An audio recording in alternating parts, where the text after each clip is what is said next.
Jedi Survivor added a lot of great new features to the franchise that didn't exist in the first game, one of the best ones being the introduction of the Perk system. These are collectible upgrades that give Cal different passive boosts, and out of the 25 total collectible perks, there are some extremely powerful ones that you absolutely should be using during your playthrough. Welcome back to the channel, guys. This is Star. In today's video, I'm going over some of the best perks that you absolutely must have equipped during your Jedi Survivor playthrough. Real quick though, I just want to take a moment to say thank you for all the love and support you've been showing on the Survivor videos lately. It feels great making content again, and seeing all your guys' comments on the videos is really rewarding.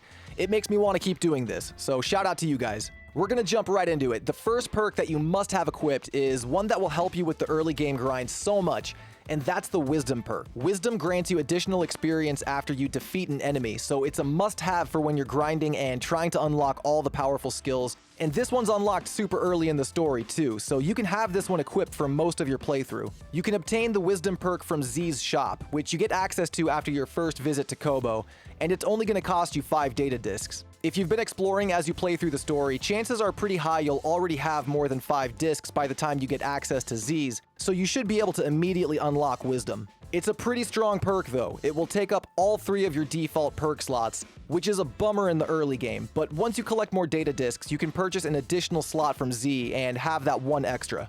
That weird little droid is the glue between you and the perk system. When you first meet her, you'll unlock the very first perk in the game, Resilience. And this one is so good! It gives you additional stamina on your block meter, which doesn't seem all that great on paper, but the fact this perk only costs 1 slot to equip is why it's so good. If you have a more powerful perk equipped, like Wisdom, but you still have that extra slot left over, you can always slap this one on as an added bonus. There is absolutely no downside. Resilience is almost a must-have too if you're using the dual-wielding stance. Since that stance reduces your overall blocking stamina, this perk helps to mitigate that loss. Extra blocks and just 1 perk slot. It's nothing crazy, but sometimes the most effective tactics come in the most minimalistic packages, and Resilience is definitely one of those perks. Don't sleep on this one. Shatter is the next perk we're going over, and this one is freaking insane when combined with the crossguard stance. This can be found right after defeating the Rancor boss in the Sodden Grotto on Kobo. Shatter makes it so your attacks deal more damage to your opponent's block meters, letting you stagger them way faster and open them up for huge damage. I love using this perk in combination with Crossguard Stance because the heavy attacks will completely drain a stamina bar in just 2 or 3 hits and leave your target vulnerable to those power swings. Shatter only costs 2 perk slots to equip too, so it's not bad at all. If you choose to fight the Rancor early in your playthrough, you can unlock this perk and then use it together with Resilience, and that will be all 3 of your perk slots right there. 2 perks at once is really nice. Even better is the fact that they're early game perks, and 2 of the best ones you can equip at that. The Rancor can be a hard boss, but if you're up to the challenge, Shatter is a worthy reward. Dishing out the big damage is nice, but being able to take big damage is also nice, and one perk that will help with that is the Fellowship perk, which gives BD1 an additional stim pack to heal Cal. When you start your Survivor playthrough, you only get 2 of these stims, and they can go really quickly as you get further in the game, especially in the harder difficulties like Master and Grandmaster. And this is where Fellowship comes in, to give BD that extra stim. There are 10 other stim upgrades in Survivor, and if you want a complete guide on where to find all of them, be sure to check out the video that's popping up at the top right. I've got every single one laid out from the nearest save point, and we even talk about how to get Fellowship in that video. Of course, we're recapping it here. Fellowship can be obtained from the Jedi Meditation Chamber at the Untamed Downs on Kobo.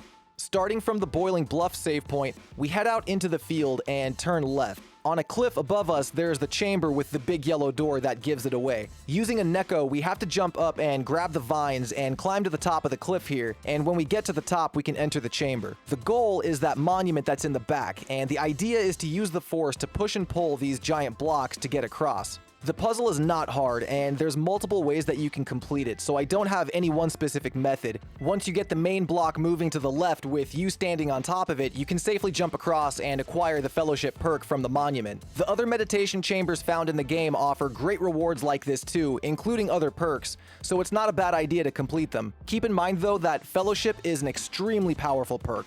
It will eat up 4 total perk slots, so you won't even be able to equip it unless you've got that extra slot from Z.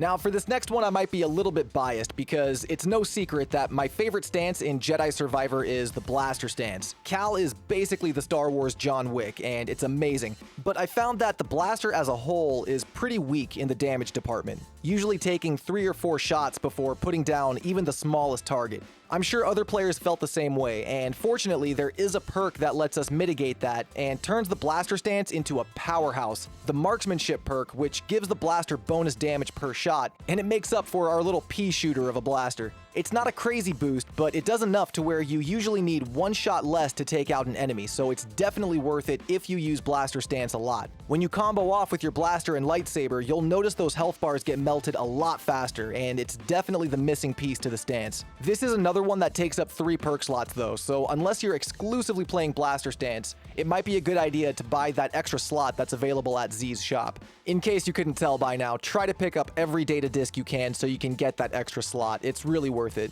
Marksmanship is another one that's found on Kobo at the end of your second visit when you're tracking down those devices. Real quick, if you guys are enjoying the video so far, don't forget to force push the thumbs up button, and if you're new to the channel, consider subscribing and getting notified for more Jedi Survivor videos. The last perk we're going over today is, in my opinion, the absolute best perk in all of Jedi Survivor, and Lando would appreciate this one, I think. The Gambler perk is what we're looking at, and this one is similar to Wisdom in that it grants you extra skill points, but Gambler grants you bonus points in general. It's not just for defeating enemies like Wisdom. Doing even the most mundane thing like scanning a new enemy or sensing an echo in the world will get you some skill points, and having Gambler equipped will give you a boost to all of those points that you earn, and it really helps you fill out those skill trees. With a name like Gambler though, I'm sure you're wondering what's the downside, and there's actually 2. The first is that in exchange for a boost in overall experience, when you die, you no longer get the lost experience points back. Normally you can touch that glowing light where you died last and you can get those points back, but that's the balance with this perk. It's a bit of a gamble. If you're good at surviving though, I think Gambler is the single best perk you can equip. The other downside is the fact that it's just like Fellowship in that it needs 4 total perk slots to equip, which is a really tall order. If you can use it though, you absolutely must. You unlock Gambler by defeating the Sudaban Alpha legendary boss on Jeddah, which is found at the Crypt of Irma. By fast traveling to the save point at the crypt, just head down the zipline and follow the path to the right, go through the green laser gate, and the Alpha will be sitting just through the rocks. Defeat it and you will be awarded Gambler at that meditation site. Those are, in my opinion, the best perks in Jedi Survivor, and the ones you absolutely must unlock and equip if you're looking for good boosts. There are other perks that are really good too though, and each one benefits a different playstyle. In a comment below, let me know which perk is your favorite and why. I'm looking forward to hearing about your favorite ways to play Jedi Survivor. That's gonna do it for today's video though. Once again, if you enjoyed it, be sure to give it a thumbs up and consider subscribing if you're new. I really appreciate you checking it out. Take care of yourselves, take care of each other, and I'll see you in the next one. Peace.